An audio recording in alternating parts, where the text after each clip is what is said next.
ಭಾರತದ ಬಗ್ಗೆ ಆಮೂಲಾಗ್ರವಾಗಿ ತಿಳ್ಕೊಳ್ಬೇಕು ಅಂದ್ರೆ ಸ್ವಾಮಿ ವಿವೇಕಾನಂದರ ಜೀವನವನ್ನ ಸಮಗ್ರವಾಗಿ ಓದಬೇಕು. ವಿವೇಕಾನಂದರ ಜೀವನದಲ್ಲಿ ಧನಾತ್ಮಕವಾದ ಸಕಾರಾತ್ಮಕವಾದ ಚಿಂತನೆಗಳು ಹೇರಳವಾಗಿ ದೊರೆಯುತ್ತೆ. ನೀವು ಬಯಸಿದರೂ ಕೂಡ ಒಂದೇ ಒಂದು ಋಣಾತ್ಮಕವಾದ ವಿಚಾರ, ನಕಾರಾತ್ಮಕ ವಿಚಾರ ವಿವೇಕಾನಂದರ ಚಿಂತನೆಗಳಲ್ಲಿ ಸಿಗೋದಿಲ್ಲ. ಭಾರತ ರತ್ನ ಚಕ್ರವರ್ತಿ ರಾಜಗೋಪಾಲಾಚಾರಿಯವರು ಬಹಳ ನಿಖರವಾಗಿ ದಾಖಲಿಸಿದ ಮಾತು. ಅವರು ಹೇಳಿದ್ರು, ಸ್ವಾಮಿ ವಿವೇಕಾನಂದರು ಭಾರತವನ್ನು ರಕ್ಷಿಸಿದರು, ಭಾರತೀಯರ ಧರ್ಮವನ್ನು ಕಾಪಾಡಿದರು ಮತ್ತು ಭಾರತಕ್ಕೆ ಸ್ವಾತಂತ್ರ್ಯ ತಂದುಕೊಟ್ಟರು.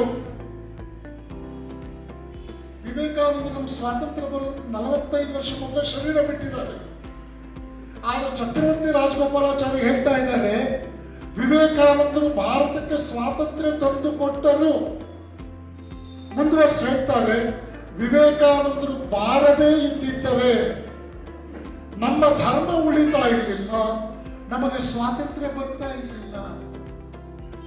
ಈ ಮಾತು ಮೇಲೆ ಲಕ್ಷ್ಮೇಶ್ ಒಂದು ದಿನದ ಸಂಕೀರ್ಣ ಮಾಡಬೇಕು.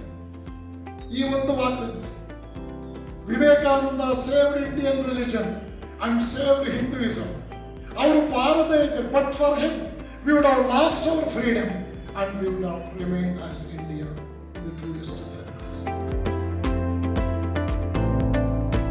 ಸಂಸ್ಥೆಯಲ್ಲಿ ಇವತ್ತು ಸ್ವಾಮಿ ವಿವೇಕಾನಂದರ ಜನ್ಮದಿನದ ಅಂಗವಾಗಿ ಒಂದು ದಿವಸದ ರಾಜ್ಯ ಮಟ್ಟದ ವಿಚಾರ ಸಂಕಿರಣವನ್ನು ಏರ್ಪಾಡು ಮಾಡಿದ್ರು.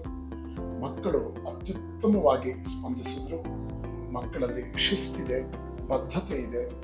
ಅವರು ಬೆಳೀತಾ ಬೆಳೀತಾ ಅವರಿಗೆ ಮುಂದಿನ ದಿನಗಳಲ್ಲಿ ಅವ್ರಿಗಿರ್ತಕ್ಕಂಥ ಜವಾಬ್ದಾರಿಯನ್ನು ಮನವರಿಕೆ ಮಾಡಿಕೊಡುವುದರಲ್ಲಿ ದೇವರಾಜ್ ದಂಪತಿಗಳು ಅವಿಶ್ರಾಂತವಾಗಿ ಶ್ರಮಿಸ್ತಾ ಇದ್ದಾರೆ.